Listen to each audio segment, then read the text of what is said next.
गाडगीळस ह्या माझ्या चॅनलवर तुम्हा सर्वांचे खूप खूप स्वागत। आज मी तुम्हाला दिवाळीची पूर्वतयारी 2 भागात सांगणार आहे। त्यातला हा पहिला व्हिडिओ घराची स्वच्छता, घर छान दिसण्यासाठी काय काय तयारी आपण 15 दिवस आधी करू शकतो याबद्दलची माहिती सांगणार आहे। आणि दुसऱ्या भागात जर घरी फराळाचं करणार असाल तर त्यासाठी काय काय आधी तयारी करून ठेवायची हे मी सगळ्या प्रमाणासहित तुम्हाला सांगणार आहे। साधारण दसरा झाला की आपण घराच्या स्वच्छतेला सुरुवात करावी। रोज आपण 1-1.5 तास मॅक्झिमम 2 तास दिले तर झटपट घर स्वच्छ होतं। प्रथम आपण दारापासून सुरुवात करायची। दारावरचं सगळं झाडून पुसून जुनं काही असेल ते काढून टाकून मग घरात शिरायचं आणि सर्व खोल्यांची स्वच्छता अशाच प्रकारे करायची, जाळी जळमट जे आपण नेहमीच काढतो। आणि मुख्यतः आधी दारावरचा जो दिवा असतो किंवा सर्व खोल्यातले दिवे पंखे पुसून स्वच्छ करायचे। त्यानंतर आपण रांगोळी काढणार असू तर रांगोळीची तयारी आहे ना बघायचं आणि प्रत्येक वेळी आपल्या हातात एक नोटपॅड आणि पेन असेल तर काय काय आणायला हवंय याची त्या खोलीप्रमाणे लिस्ट करायची। तसंच आपण कुठलं बेडस्प्रेड हॉलमध्ये घालणार आहोत ते काढून किंवा बघून ठेवायचं। आपण वेगळं काय डेकोरेशन करणार असू तर त्या डेकोरेशनचीही तयारी करून ठेवायची। साधारण प्रत्येक खोलीत ह्याच प्रकारे आपण पुढे जायचे। लाईटच्या माळा, आकाशकंदील किंवा आणखी कुठल्या प्रकारचे दिवे, पणत्या लावणार असू तर पणत्या, तेल ह्या सगळ्या गोष्टी आपण 15 दिवस आधी जर जुळवून ठेवल्या तर नंतर आपली अजिबात धावपळ होत नाही। त्या गोष्टी चालू आहेत ना, लागतायत ना हेही आधी बघून ठेवणं गरजेचं आहे। गोष्ट आपल्याला विकत आणायची असेल त्याची नोंद करून ठेवली तर आपल्याला खूप सोपं जातं। हॉलची स्वच्छता झाली की प्रथम आपल्या बेडरूमची स्वच्छता करून घ्यावी। पडदे असतील तर पडदे धुवून इस्त्री करून परत जागेवर लावावेत। बेडरूम मध्येही असंच, नको असलेल्या गोष्टी काढून टाकणे। बायकांच्या बाबतीत तर आपल्याकडे आपले सगळे मेकअप किट, आर्टिफिशियल ज्वेलरी याचा इतका साठा असतो। मी तर ते दरवर्षी बघते, एकदा खराब झालेलं त्यातलं काढून टाकते आणि नवीन छान गोष्टी असतील त्या परत व्यवस्थित अरेंज करून ठेवते। तसंच बेडरूम मध्येही आपण पाहुणे येणार असतील तेव्हा कुठलं बेडस्प्रेड घालणार आहोत, तिथेही थोडंफार काही डेकोरेशन करणार असू तर ते साहित्य आपलं आहे ना। त्यानंतर दिवाळीच्या साठी आपण किचनमध्ये जेव्हा स्वच्छतेला सुरुवात करतो तेव्हा आपल्याकडे असणारे स्टीलचे डबे ते जसा जसा रिकामा होईल तसा तसा घासून स्वच्छ करणं म्हणजे एकदमही लोड येत नाही। आणि आपण काय फराळाचं करणार आहोत ह्याची मी एक लिस्ट बनवते आणि त्याला साधारण काय मापाचा डबा लागणार आहे असे सगळे डबे मी तिथे त्यात चिठ्ठी टाकून ठेवते। म्हणजे मोठा 1 किलोचा चिवड्याचा डबा असेल तर त्यात चिवडा, करंजांसाठीचा डबा असेल त्या डब्यात आत करंजी, लाडूच्या डब्यात लाडू, अशा चिठ्ठ्या टाकून ते डबे तयार करून ठेवते।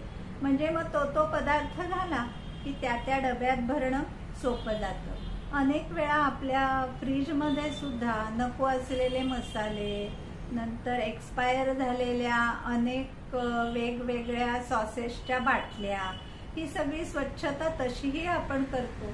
पण दिवाळीच्या निमित्ताने मी परत एकदा ह्या सगळ्यावर हात फिरवते। गोडा मसाला, काळा मसाला करायचा असेल तर किती करायचा आहे, विकत आणायचा असेल तर काय, अशी प्रत्येक रूम वाईज काय हवं आहे ह्याची एक जर आपण यादी वेळच्या वेळी हातासरशी बनवली तर त्या सगळ्या गोष्टी आपल्याला गर्दी होण्याच्या आधीच आणून ठेवणं सोपं जातं। किचन मात्र 2दा स्वच्छ करावं लागतं।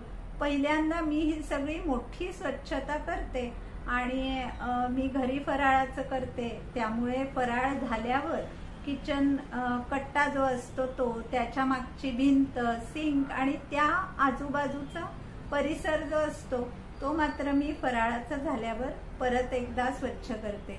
मुख्य किचन ट्रॉलीज सुद्धा आपल्याला स्वच्छ धुवून वाळवून त्या परत लावायच्या असतात, तेही मी आधी करून ठेवते आणि फराळ झाल्यावर फक्त तेवढाच पोर्शन स्वच्छ करते.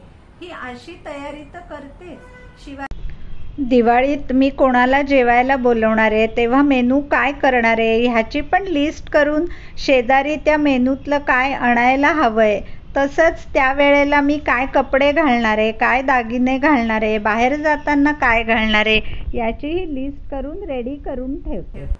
दर दिवाळीच्या आधी नको असलेले कपडे, मुलांची खेळणी, पुस्तकं असंही मी NGOजना देऊन टाकते. 15 दिवस आधी दिलं तर त्यांच्यातर्फेही ते वेळच्या वेळी गरजू लोकांपर्यंत पोहोचवता येतं. घरातल्या सर्व स्वच्छतेसाठी स्विचबोर्ड, फरशी, भिंती यासाठी मी तुम्हाला एक छानसं मिक्स सांगणार आहे, जे वापरून तुम्ही काहीही स्वच्छ करू शकता आणि छान चकाकी आणू शकता. एका प्लास्टिकच्या मगमध्ये, बाउलमध्ये थोडंसं आपलं क्लीनर घ्यायचं किंवा कुठलाही लिक्विड सोप, डिशवॉश सोप घ्यायचा आणि त्याच्यात 2 चमचे भरून व्हिनेगर घालायचं आणि हे झालं तुमचं स्वच्छतेसाठीचं मिश्रण तयार. फरशीच्या, ग्रॅनाइटच्या कडा वगैरे स्वच्छ करण्यासाठी ह्या मिश्रणात थोडा बेकिंग सोडा घाला.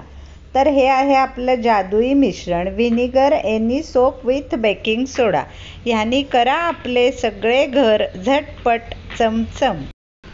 देवघरातल्या देवांच्या स्वच्छतेसाठी पण मी तुम्हाला अशीच एक पेस्ट सांगणार आहे. आपण लिंबू पिळून उरलेल्या साली ज्या असतात त्या मिक्सरमध्ये मीठ घालून छान फिरवून घ्यायच्या आणि काचेच्या बरणीत भरून ठेवायच्या.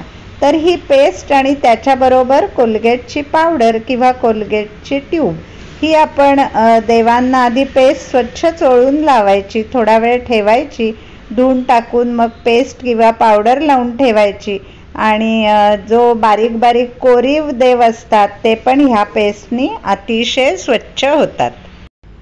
दुसरी स्वच्छता असते आपली दागिन्यांची, आणि मोत्याचे दागिने जे असतात ते मात्र हलका शॅम्पू जो असतो त्याचं पाणी करून त्यात बुडवून हाताने असे हलके चोळून स्वच्छ करायचे. सोन्याचे दागिने हळदीच्या पाण्यात भिजत घालून ठेवायचे, नंतर त्यालाही थोडंसं हलकं शॅम्पूचं पाणी लावून ते दागिने स्वच्छ करायचे, मऊ कोरड्या कपड्यांनी पुसून घ्यायचे आणि छान वाळवून परत जागेवर ठेवायचे. करणी ही पण स्वच्छ करून ठेवायची. नंतर हळद कुंकवाची तयारी, अक्षदा करून ठेवायच्या, वाती भिजवून ठेवायच्या, समईतल्या वाती आणून ठेवायच्या, लक्ष्मी पूजनासाठी लाया बत्तासे आणून ठेवायचे. अशी ही सगळी तयारी आपण जर आधी केली तर आपण अतिशय आनंदात आणि स्ट्रेस फ्री अशी दिवाळी घालवू शकतो. आणि अशा अनेक छान छान माहितीसाठी, सोप्या सोप्या ट्रिक्ससाठी माझ्या अंजली गाडगीळ चॅनलला लाईक, सबस्क्राईब करा. धन्यवाद.